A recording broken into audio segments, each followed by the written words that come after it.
ভারত শাসিত কাশ্মীরে বন্দুকধারীদের হামলায় ২৬ পর্যটক নিহতের পর দিল্লি ইসলামাবাদ সম্পর্ক এখন ঠেকেছে একেবারেই তলানিতে।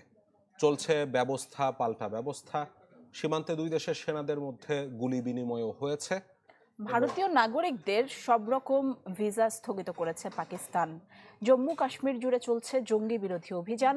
এদিকে চলমান অস্থিরতায় উদ্বেগ জানিয়ে দুপক্ষকে সর্বোচ্চ সংযম প্রদর্শনের আহ্বান জানিয়েছেন জাতিসংঘ মহাসচিব।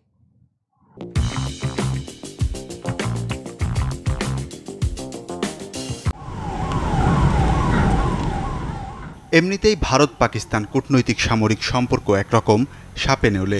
এর মধ্যে ভারত নিয়ন্ত্রিত জম্মু কাশ্মীরের পেহেলগামে জঙ্গি হামলার ঘটনা দুদেশের সম্পর্ককে তলানিতে নিয়ে ফেলেছে। হামলাকারী জঙ্গিদের ধরতে চলমান অভিযানের মধ্যেই জম্মু ও কাশ্মীরের নিয়ন্ত্রণ রেখা বরাবর ভারত পাকিস্তানের সেনাদের মধ্যে গুলি বিনিময় হয়েছে। ভারতীয় গণমাধ্যম এনডিটিভি জানিয়েছে, এ ঘটনায় এখন পর্যন্ত কেউ হতাহত হয়নি। পেহেলগামের হামলা ঠেকাতে না পারায় ব্যর্থতা স্বীকার করেছে ভারতের বিজেপি নেতৃত্বাধীন সরকার। সর্বদলীয় বৈঠকে বিরোধীদের কাছে ত্রুটি থাকার কথা স্বীকার করেছে ক্ষমতাসীন দল। দেশটির গণমাধ্যম ইন্ডিয়া টুডে খবর দিয়েছে। যদিও সংকটময় মুহূর্তে বিরোধীদের পাশে পাচ্ছে বিজেপি। কংগ্রেস নেতা রাহুল গান্ধী শ্রীনগর পরিদর্শন করেছেন। সরকারের যে কোনো পদক্ষেপে সমর্থনের কথা জানিয়েছে। The United Opposition condemned this action and said that we are there to support whatever action the government wants to. Indian illegally occupied Jammu and Kashmir condemns the orchestrated and malafide. এদিকে পাকিস্তানের রাজনীতিও সরগরম হয়েছে এ বিষয়ে। ভারতের প্রতিক্রিয়াকে যুক্তিবোধহীন বলে দাবি করেছে শেহবাজ সরকার। পাশ করেছে বিশেষ রেজুলেশনও।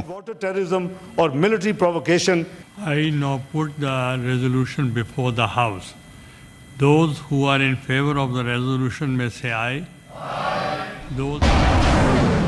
দক্ষিণ পূর্ব এশিয়ার দুই পারমাণবিক শক্তিধরের চলমান উত্তেজনায় নজর রাখছে জাতিসংঘ। দুপক্ষকে জানানো হয়েছে সর্বোচ্চ সংযমের আহ্বান। ওয়ালিউল্লাহ ফারুক, চ্যানেল 24।